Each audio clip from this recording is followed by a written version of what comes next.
আসসালামু আলাইকুম ওরহমতুল্লাহি ওবরাকাতুহু। সুধী দর্শকবৃন্দ, সূরা আনফালের 11 নম্বর আয়াতে আল্লাহ রাব্বুল আলামিন বলেন, ইজ ইউগাশশিকুমুন নুআসা আমানাতাম মিনহু ওয়া ইউনাজ্জিলু আলাইকুম মিনাস সামাই মাআন লিয়ুতাহহিরাকুম বিহি। শেষ পর্যন্ত এই আয়াতে আল্লাহ রাব্বুল আলামিন বেশ কিছু কথা তুলে ধরেন। এর মধ্যে আল্লাহ বিশেষ করে বলেন যে আমি আকাশ থেকে বৃষ্টি বর্ষণ করি যাতে করে তোমরা এর দ্বারা পবিত্রতা অর্জন করতে পারো। লিয়ুতাহহিরাকুম বিহি। সুপ্রিয় দিনদরিদি ভাই, আপনারা জানেন যে পানি এমন একটি বস্তু যা দ্বারা আমরা তৃষ্ণা মেটাই, আমাদের পিপাসা লাগলে আমরা পানি পান করি, রান্না বান্নার কাজে লাগাই, কাপড় কাচি, বিভিন্ন অনেক কাজে কিন্তু আমরা পানির সাহায্য নিয়ে থাকি।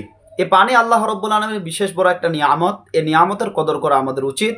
এজন্য পানি পরিমাণের চাইতে বেশি অপচয় করাটা ঠিক না। আমরা এ পর্বে কোন পানি পবিত্র এবং পবিত্র করার ক্ষমতা রাখে এ বিষয়ে আলোচনা করছি বিতাওফিকিল্লাহি তাআলা আযজা ওয়া জাল্লা। যে পানি পবিত্র এবং পবিত্র করার ক্ষমতা রাখে এ পানি তিন প্রকার। প্রথম প্রকার প্রবাহিত পানি, যেটা ঢেউ ভাসিয়ে নিয়ে যায়, যেমন নদীর পানি, সমুদ্রের পানি, যেটা ঢেউ ভাসিয়ে নিয়ে যায়। এ পানি কিন্তু সাধারণভাবে পবিত্র, এ পানি দ্বারা পবিত্রতা অর্জন করা যায়। দ্বিতীয় প্রকার জমে থাকা অধিক পানি, অর্থাৎ যেটা দেখতে তো প্রবাহিত না, অর্থাৎ ঢেউ ভাসিয়ে নিয়ে যায় না, কিন্তু অধিক পানি আছে। এটা ওলামায়ে কেরাম শরীয়তে এভাবে বলেছেন যে যদি 10 হাত লম্বা 10 হাত চওড়া থাকে, যেটা ওলামায়ে কেরাম 225 স্কয়ার ফিট তুলনা করেছেন, অর্থাৎ এতটা পরিমাণ যদি পানি থেকে থাকে সেটাকে বলা হবে অধিক পানি, অর্থাৎ মায়ে কাসির। যেমন পুকুরের পানি আমরা দেখতে পারি যে কিছু জায়গায় পুকুর আছে, বড় পুকুর, যেটাতে মানুষ গোসল করে, সেখানে কাপড় কাচে এবং সেখানের পানি পান করে।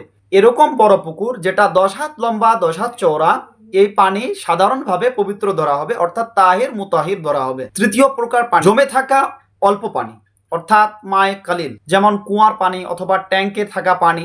এ পানি সাধারণভাবে পবিত্র। জেনে রাখা দরকার যে পানি নিজে পবিত্র এবং ভিন্ন নাপাকি বস্তু পবিত্র করার ক্ষমতা রাখে। এ পানি এই তিন প্রকার। এর পানির মধ্যে যদি প্রকাশ্য নাপাকি দেখতে পাওয়া যায়, আর এই নাপাকি দ্বারা এ পানির স্বাদ, রং, গন্ধ সবকিছু পরিবর্তন হয়ে গিয়েছে, তাহলে তো সে পানিকে নাপাক ধরা হবে, পবিত্র ধরা হবে না।